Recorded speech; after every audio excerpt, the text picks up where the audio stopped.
Hi again, everyone. Thank you. Thanks, Hugo, for the presentation. I'll do a short overview of the FTSO. Let's start by what is the problem we are trying to solve. The Oracle problem is a problem that is apparent in blockchains since inception, I think. And there were many solutions tried to solve this problem. It is very hard to determine the price of any given asset between all fragmented markets. And as I said, many solutions exist. Most of them are either centralized or prone to manipulation or attacks. What we are doing with the FTSO, we have an open and decentralized system. We enable any price provider to join and feed prices. We're leveraging the proof of stake, so any token holder can delegate his tokens to a price provider and participate in this game. And later, as Hugo already mentioned, the best prices are being rewarded. Currently, we have up to 100 providers. Later, we plan to have much more.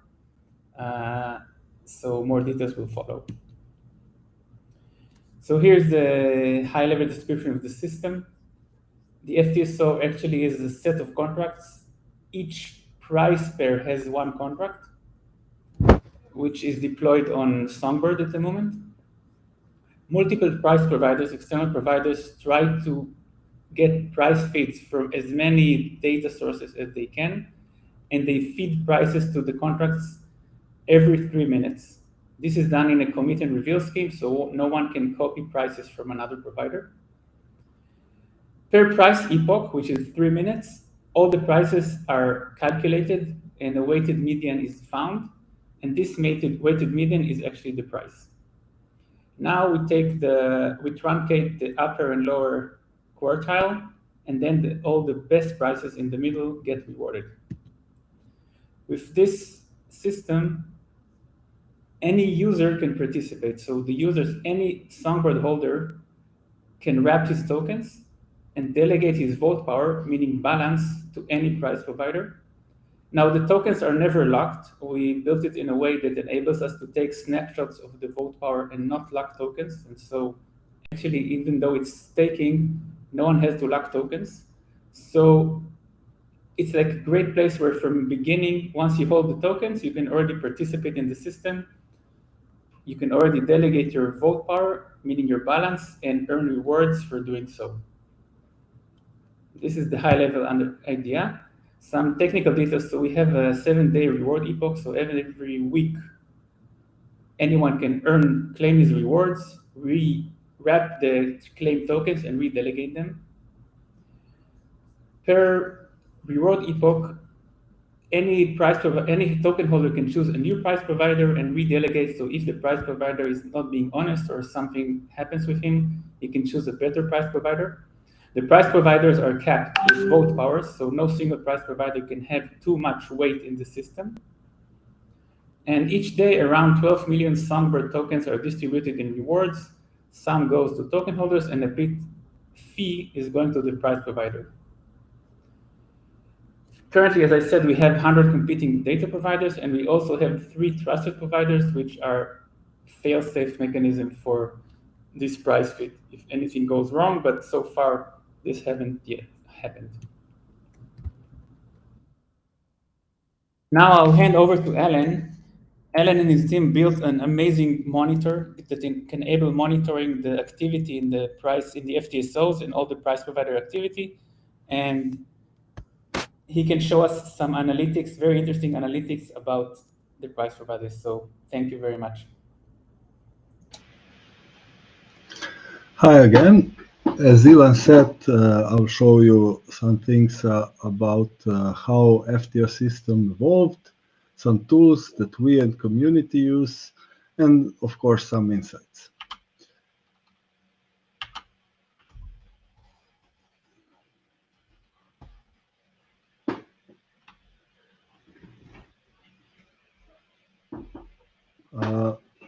Let me say something about FTSO system evolution.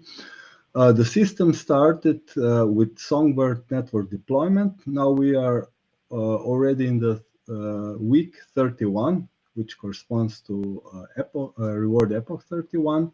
And at the moment, almost all data providers are submitting.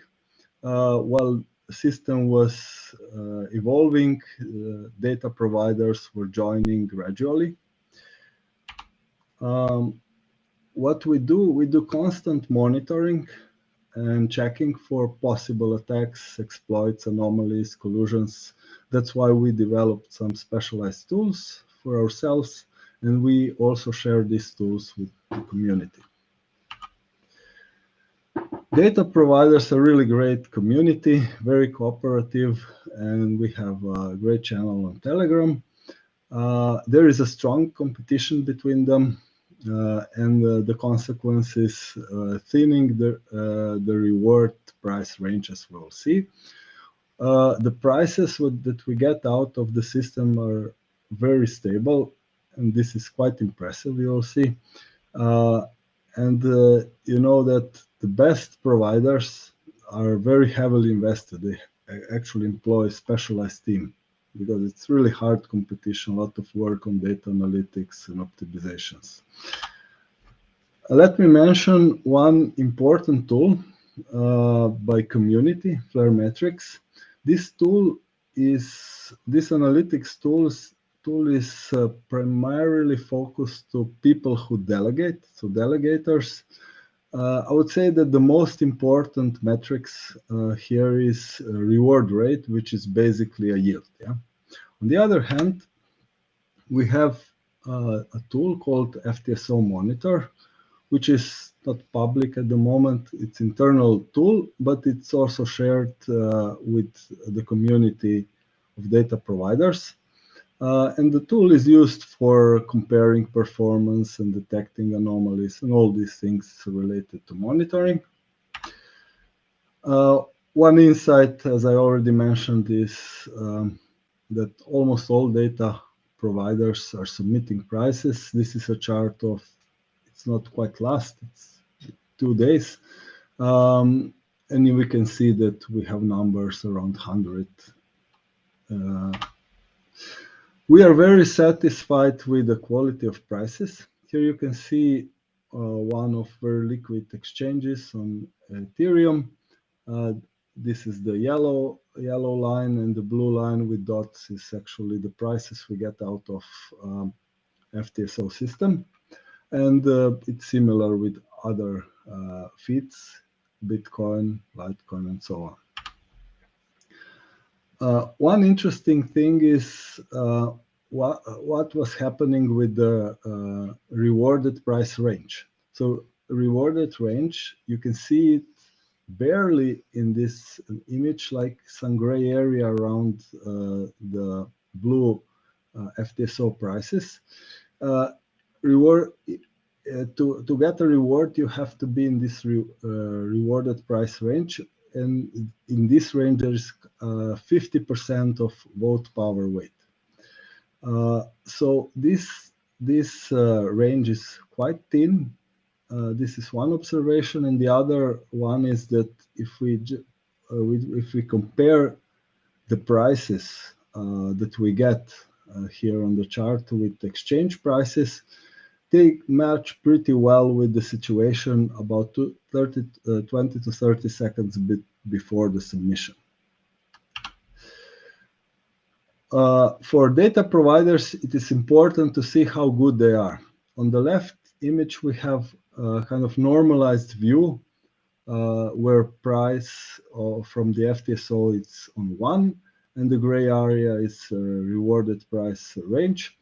And you can see that we are dealing here with, so the next tick is 0.001. It's kind of 0.01%. Yeah. And here the metrics is, the most important metrics for data providers is called success rate. And it's basically counting the occurrences where we are within the reward range or outside. Yeah? And here it's, for instance, an image and a summary for one of the top data providers. If we just look what are the current success rates, Like top 5 data providers, they have 70% plus success rate. Top 50 providers have 20% plus, and top 75 providers, they have 15% plus. Here is an interesting image where we can see top 20 data providers in a range of 1 hour. And you can see how hard competition is here. And the right image is apart zoomed in.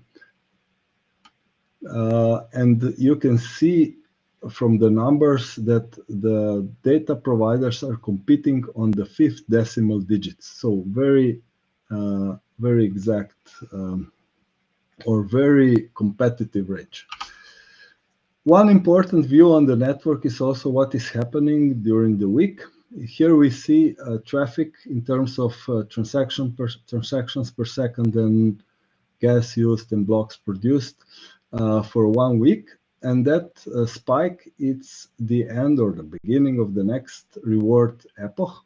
We can see that delegators are intensively claiming the rewards after the end of the reward epoch.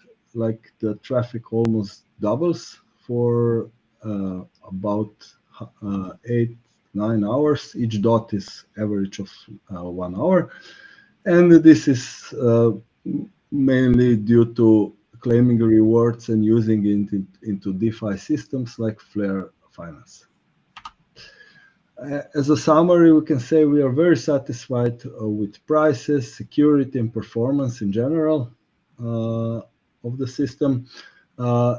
Competition has caused prices to get locked in a thin interval, which is very hard to move. So the prices are quite stable. You need like 50% of vote power to move this range.